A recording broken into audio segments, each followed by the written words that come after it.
सलाउद्दीन ओवैसी जी। बहुत शुक्रिया जनाब चेयरमैन साहब। मैं सदर जमहूरिया के खुतबे के मोशन के खिलाफ बोलने के लिए खड़ा हुआ हूँ और मैं अपनी बात का आगाज़ उस मुल्क का नाम लेकर करना चाहता हूँ जिसका नाम लेने से हमारे मुल्क के वज़ीर आज़म डरते हैं और कांपते हैं। उस मुल्क का नाम चाइना है और इस चीन ने 45 साल के बाद भारत और चीन की सरहद पर हमारे 20 सिपाहियों को मार दिया और उनकी मौत, उनकी शहादत रायगा जाने दे रही हुकूमत। जिस मुकाम पर इनको मारा गया था उस मुकाम पर आज भारत की फौज PP4 PP8 तक हम पेट्रोलिंग नहीं कर सकते।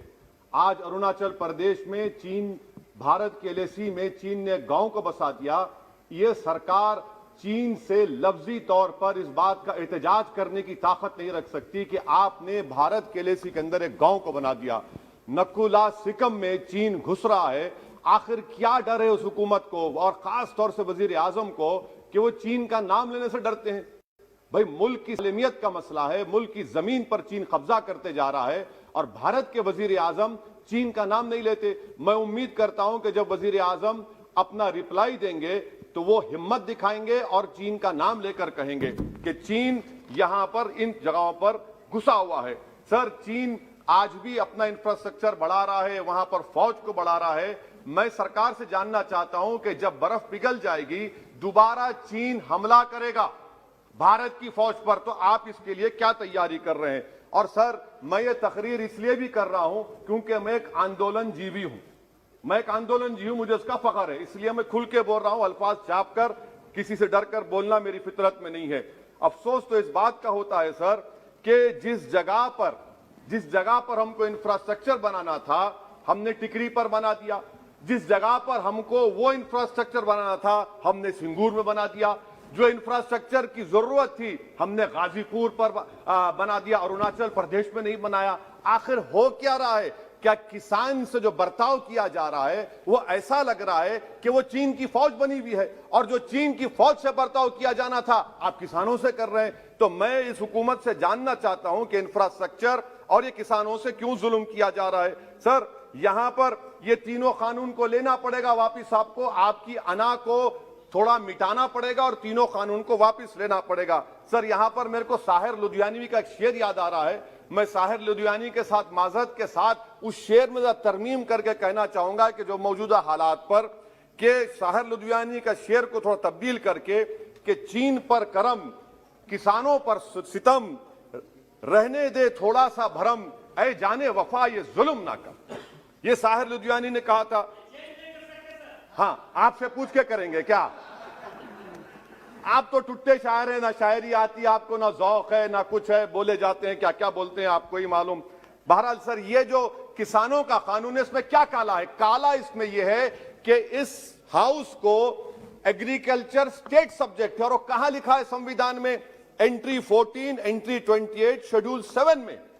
और ये फेडरलिज्म के खिलाफ है। केशवानंदा भारती खास तौर पर कहता है कि फेडरलिज्म बेसिक स्ट्रक्चर है। तो ये सबसे बड़ा काला है।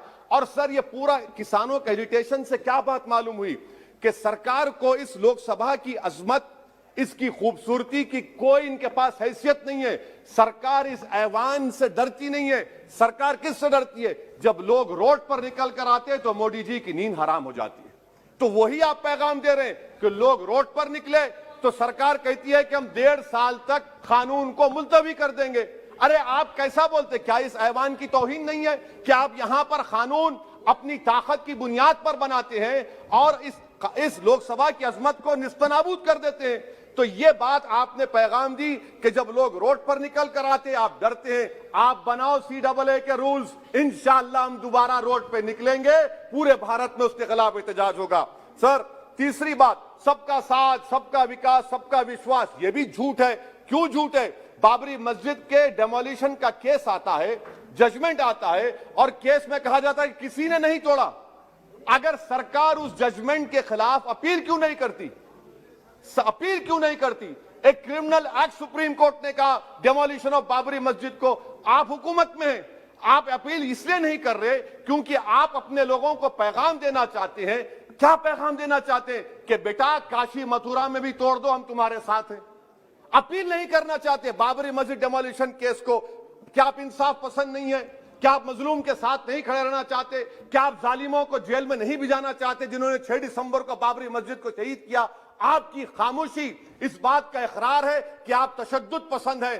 आप जबर के नाम पर आपके पास कानून की बालादस्ती का कोई रोल नहीं है। सर, चौथा पॉइंट, आंदोलनजीवी पैरासाइट। सर, जमहूरियत की बका के लिए, संविधान की बका के लिए आंदोलन करना जरूरी है, और वजीर आजम या कोई बरसर इख्तिदार जमात के लोग अगर आंदोलनजीवी पैरासाइट का लफ्ज इस्तेमाल करेंगे तो मैं याद दिलाना चाहता हूं सर आपके जरिए से इस हुकूमत को कि हिटलर ने जर्मनी में यहूदियों के खिलाफ इनको कॉकरोचेस का, टर्माइट्स का, उसके बाद 20 मिलियन, आप देखते हैं कि 2 मिलियन से ज्यादा यहूदियों को गैस के चैम्बर में डाला गया।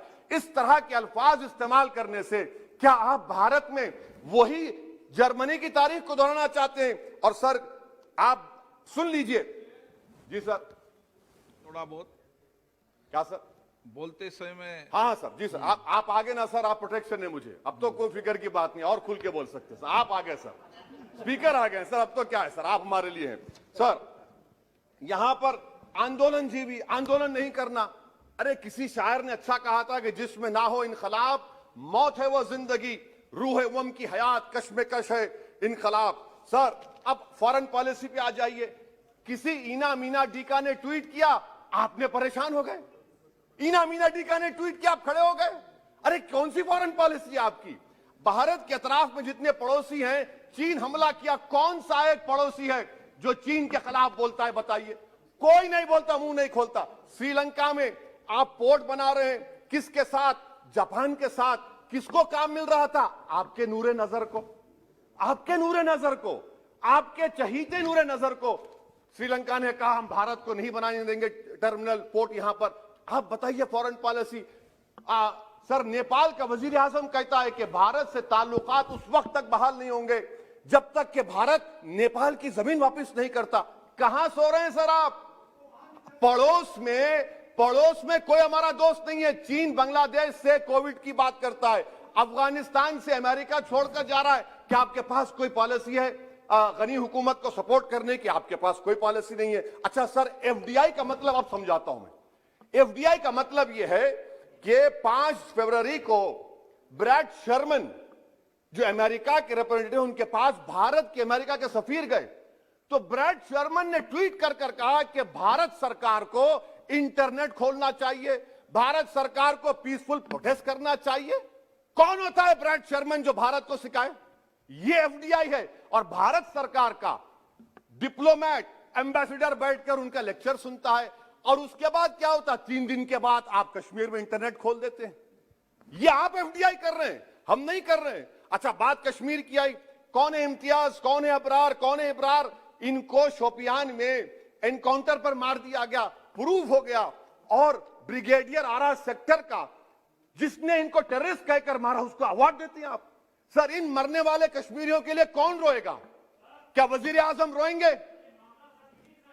क्या वजीर आजम रोएंगे? क्या कोई रोएगा?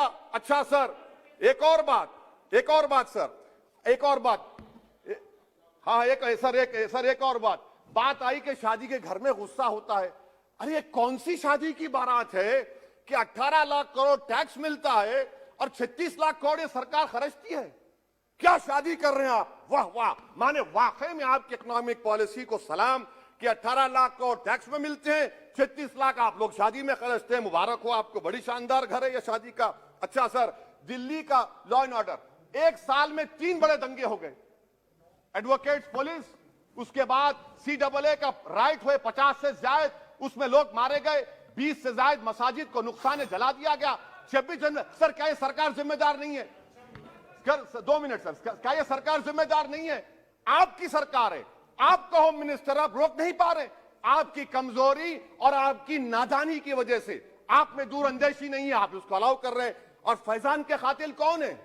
क्यों नहीं पकड़ा फैजान के कातिल को आपने अब तक? जिन बच्चों को रोड पर मारा जा रहा था, जनगण मन बोला जा रहा था, एक तरफ तब तक नहीं पकड़े आप। अच्छा सर, आखिर में मैं आपको बात याद दिलाना चाहता हूं कि इसमें एस्पिरेशनल डिस्ट्रिक्ट्स 11 में से 20 बैकवर्ड डिस्ट्रिक्ट्स नीति आयोग के सीमांचल मुस्लिम डोमिनेटेड है सर। सीमांचल में कटिहार, पूर्णिया, अररिया है। सर, पूर्णिया का एयरपोर्ट सिविल टर्मिनल का काम क्यों नहीं होता सर? अब आ जाइए सर माइनॉरिटीज पर। 3 स्कॉलरशिप स्कीम है, मैं पुकार रहा हूं, मुतालबा कर रहा हूं कि डिमांड ड्रिवन करो। सरकार ने 2020-21 में 3 स्कॉलरशिप के लिए 2265 करोड़ का ऐलान किया। कितने पैसे आपने दिए? सबका साथ, सबका विकास, सबका विश्वास, 436 करोड़ रुपए। किसको झूठ बना रहे हैं आप?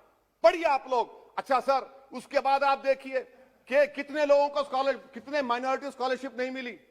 42,36,000 माइनॉरिटी स्कॉलरशिप नहीं मिली।